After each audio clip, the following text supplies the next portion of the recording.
नमस्कार, आप देख रहे हैं RAD न्यूज और मैं हूं योगेश चक्रवर्ती। दिल्ली की एक अदालत ने पूर्व केंद्रीय मंत्री MJ अकबर के महिला पत्रकार प्रिया रमानी के खिलाफ आपराधिक मानहानि के मामले में फैसला सुनाते हुए प्रिया रमानी को बरी कर दिया है।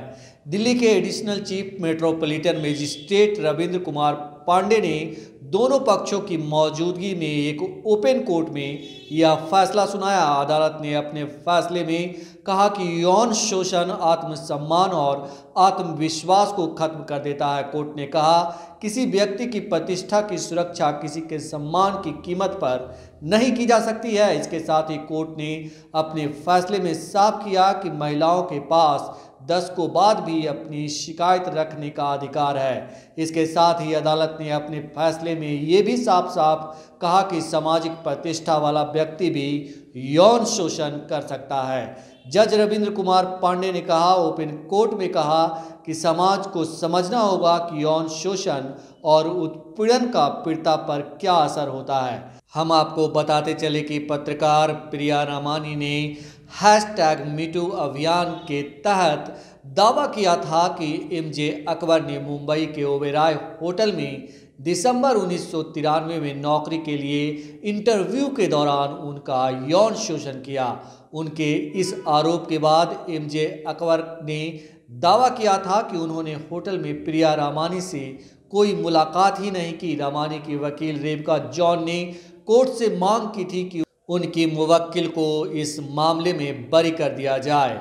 वहीं अकबर की वकील गीता लथुरा ने जोर देते हुए कहा था कि रमानी के आरोपों के कारण अकबर की छवि खराब हुई है। 10 फरवरी को दोनों पक्षों की जीरा सुनने के बाद कोर्ट ने फैसला 17 फरवरी तक के लिए सुरक्षित रख लिया था। अदालत ने प्रभावित पक्षों से कहा है कि इस मामले में अपील दायर की जा सकती है। वरिष्ठ वकील रेबिका ने कोर्ट से कहा था कि रमानी के ट्विटर अकाउंट को डीएक्टिवेट कर दिया गया था और उसे कोर्ट के निर्देश के बाद एक्टिवेट किया जा सकता है। रेबिका जॉन ने यह भी सवाल किया था कि शिकायतकर्ता ने उनके मुवक्किल को ट्विटर अकाउंट दोबारा शुरू करने के लिए कोई भी एप्लीकेशन नहीं दायर की थी।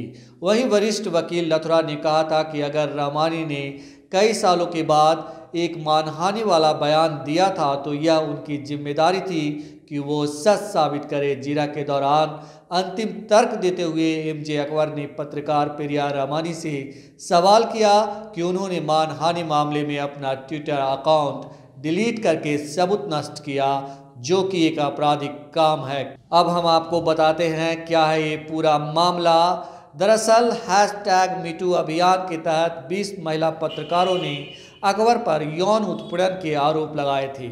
इन महिलाओं का आरोप था कि द एशियन एज और अन्य अखबारों के संपादक रहते हुए अकबर ने उनका यौन उत्पीड़न किया। MJ अकबर पर लगे इन आरोपों के बाद 17 अक्टूबर 2018 को उन्होंने केंद्रीय मंत्रिमंडल से इस्तीफा दे दिया था। अकबर पर सबसे पहले आरोप लगाने वाली वरिष्ठ पत्रकार प्रिया रमानी ने उनके इस्तीफे पर खुशी जाहिर की थी।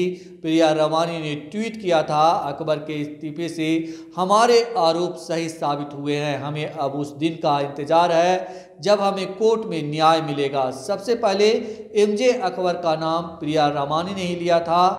उन्होंने वोग इंडिया पत्रिका के लिए to the Harvey Weinstein of the world नाम से लिखे अपने लेख को रीट्वीट करते हुए ऑफिस में हुए उत्पीड़न के पहले अनुभव को साझा किया था। उन्होंने आरोप लगाया था कि अकबर ने न्यूज रूम के अंदर और बाहर उनके साथ अश्लील हरकतें की थी। इस्तीफे के बाद जारी बयान में अकबर ने कहा था कि वे निजी तौर पर आरोपों के खिलाफ लड़ेंगे। इसके साथ ही अकबर ने रमानी के खिलाफ मानहानि का मामला दायर किया था, जिस पे आज जो है दिल्ली की मेट्रोपॉलिटन अदालत ने फैसला सुनाया है।